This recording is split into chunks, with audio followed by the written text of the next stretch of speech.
Cluster bomb से Iran पर हमला, तेल अवीव में तबाही का तूफान। डेली मेल की एक रिपोर्ट के मुताबिक अमेरिकी सेना के अंदर के एक आदमी ने ईरान पर हमला करने वाले सभी क्लासिफाइड हथियारों का खुलासा किया है। दावा है कि अमेरिका, इजराइल और ईरान के बीच युद्ध में अगली पीढ़ी की लड़ाई कैसे होगी, इसकी पहली असली झलक दिखाई गई है। हालांकि ईरान ने 7 दिन की जंग में ही साबित कर दिया कि ईरान को मार सकते हो, झुका नहीं सकते। यही वजह है कि ईरान ने इजराइल की राजधानी तेल अवीव पर क्लस्टर बमों से भारी मिसाइलों से हमला किया। जरा इन तस्वीरों को देखिए। तेल अवीव के आसमान में ईरानी क्लस्टर बम से भारी मिसाइलें कैसे कोहराम मचा रही हैं।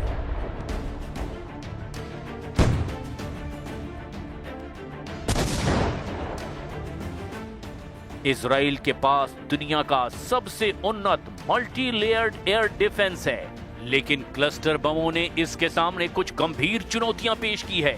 इजरायली रक्षा बलों और इजरायली मीडिया ने पुष्टि की कि ईरान ने तेल अवीव और मध्य इजराइल को निशाना बनाकर ऐसी बैलिस्टिक मिसाइलें दागी जिनमें क्लस्टर वॉरहेड्स लगे थे। ये मिसाइलें जमीन से टकराने से पहले ही हवा में फट गईं और उनसे दर्जनों छोटे बम निकले जो लगभग 8 किलोमीटर के दायरे में फैल गए और फिर भारी तबाही मचाई। अब आप ये भी जान लीजिए कि इजराइल पर हमला करने के अलावा ईरान ने पश्चिम एशिया में कहां-कहां भीषण हमले किए हैं। 24 घंटे में ही ईरान ने अपने ऑपरेशन ट्रू प्रॉमिस 4 के तहत पश्चिम एशिया यानी मिडिल ईस्ट के कई देशों में और वहां स्थित अमेरिकी ठिकानों पर भीषण हमले किए। ईरान ने इस बार अपनी सबसे उन्नत मिसाइल तकनीक और ड्रोन स्वार्म का इस्तेमाल किया है। फत्ता 2 हाइपरसोनिक मिसाइल से ईरान का दावा है कि इन मिसाइलों ने इजराइल के डेविड स्लिंग और एरो 3 डिफेंस सिस्टम को भी चकमा देकर तेल अवीव के सैन्य मुख्यालय को निशाना बनाया। लंबी दूरी की खैबर शिकन बैलिस्टिक मिसाइल ने जॉर्डन और सऊदी अरब की सीमाओं के पास भीषण तबाही मचा दी है। शाहिद 238 जेट आत्मघाती ड्रोन ने तेज गति से इराक में अमेरिकी बेस में तबाही मचाई। ईरान के हमले में इराक के अल असद एयर बेस में अमेरिका के 2 C-130 परिवहन विमान और एक हैंगर पूरी तरह से नष्ट हो गए।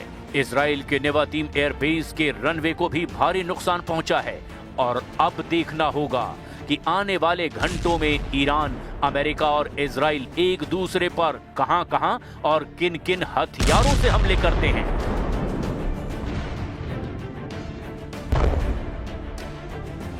शुक्रवार को इजरायली सेना ने हिजबुल्लाह के ठिकानों पर बड़ा हमला किया। हमलों से हुए भीषण धमाकों की वजह से लेबनान का आसमान धुएं से भर गया। इससे पहले इजराइल ने दक्षिणी बैरूत को खाली करने का आदेश जारी किया था।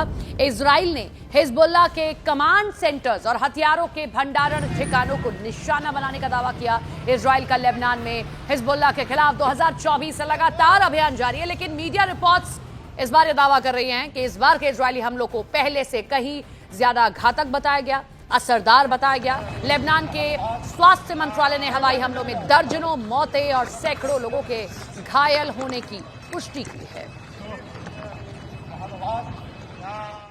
अमेरिकी राष्ट्रपति ट्रंप पर तीखा हमला बोला। खतीजादेह ने कहा कि ट्रंप ईरान के नेतृत्व बदलाव की बात करते हैं, जबकि वे तो न्यूयॉर्क के मेयर तक नियुक्त नहीं कर सकते। टिप्पणी ट्रंप के उस दावे के बाद आई जिसमें उन्होंने कहा था कि अमेरिका को ईरान के अगले सुप्रीम लीडर के चयन में भूमिका मिलनी चाहिए। ईरानी मंत्री ने इसे औपनिवेशिक मानसिकता करार दिया और कहा कि अमेरिका खुद लोकतंत्र की बात करता है, लेकिन दूसरे देशों की सरकारें बदलने की कोशिश करता है। Oh my God. Asking for change in the leadership of Iran, and he says that I have to have voice on that, while he cannot appoint even the mayor of New York.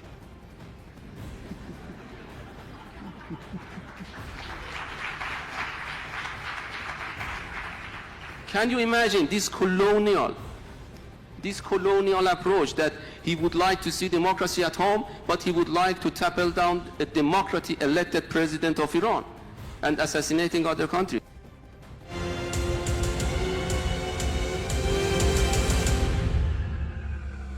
दावा यह कि यहीं से Khamenei अपनी तमाम रणनीति बनाते थे।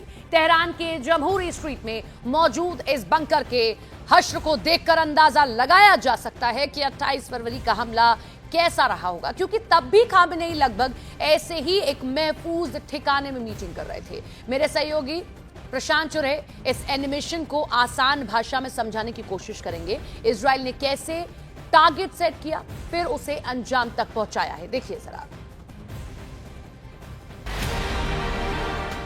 एक्सपर्ट मानते हैं कि अगर ईरान स्ट्रेट ऑफ हॉर्मूज के रास्ते को बाधित करता है तो दुनिया के करीब 20% तेल सप्लाई पर इसका सीधा असर पड़ सकता है। यानी इस जंग का असर सिर्फ तेहरान या तेल अवीव तक सीमित नहीं रहेगा, बल्कि खाड़ी देशों से लेकर वैश्विक बाजार तक इसके झटके महसूस किए जा सकते हैं।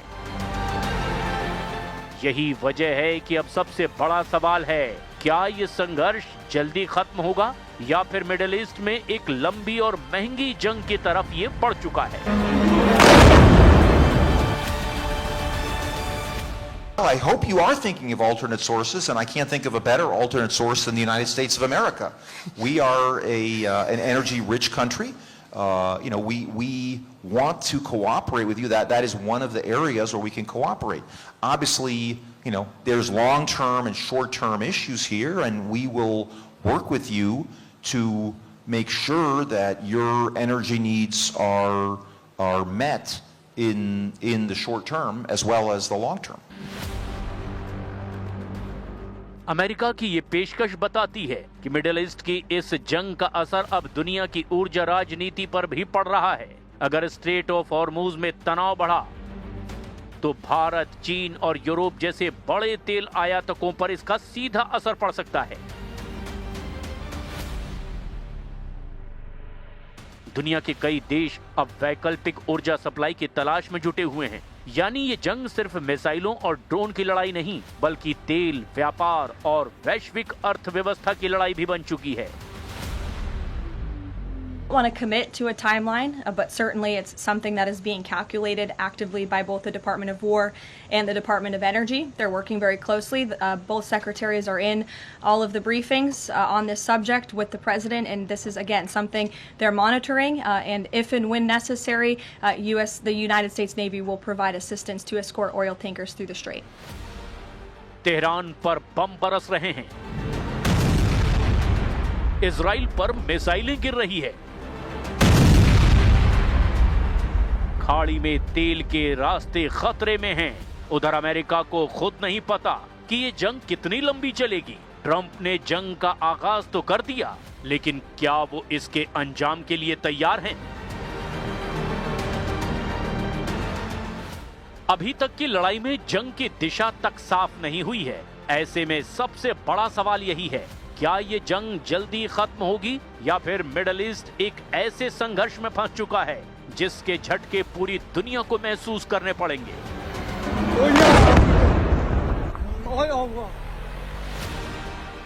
एक तरफ अमेरिका और इजराइल सैन्य दबाव बढ़ा रहे हैं, तो दूसरी तरफ ईरान भी मिसाइलों और ड्रोन्स के सहारे पलटवार लगातार जारी रखे हुए है। तेहरान के आसमान में धुआं है, तेल अवीव के ऊपर मिसाइलों का साया है और खाड़ी के समंदर में तेल के रास्ते दांव पर लगे हैं। अमेरिका ताकत दिखा रहा है, ईरान पलटवार कर रहा है, लेकिन इस टकराव की मंजिल अभी भी धुंध में छिपी हुई है। इतिहास गवाह है, मिडिल ईस्ट में शुरू हुई जंगें अक्सर जल्दी खत्म नहीं होती।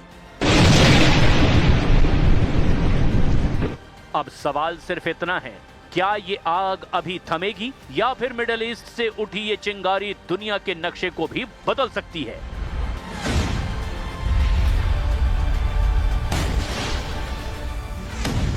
रूस और चीन जैसे देशों का समर्थन तो मिला है, लेकिन ये समर्थन सीमित है।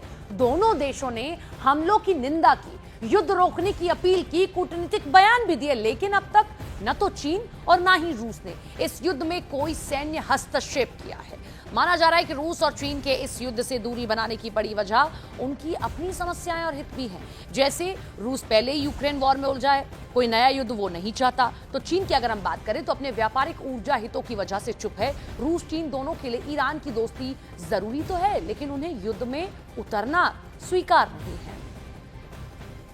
में तनाव लगातार बढ़ता जा रहा है। इस दौरान हॉर्मज़ स्ट्रेट में एक तेल से भरे जहाज को निशाना बनाया गया। ड्रोन हमले के बाद जहाज पर भीषण आग लग गई। ईरान की रेवोल्यूशनरी गार्ड ने दावा किया है कि यह जहाज 2 ड्रोन हमलों के बाद आग की चपेट में आ गया। यह हमला ऐसे समय में हुआ है जब हॉर्मज़ जलदमरूद मध्य पर जंग की वजह से हजारों जहाज फंसे हुए हैं।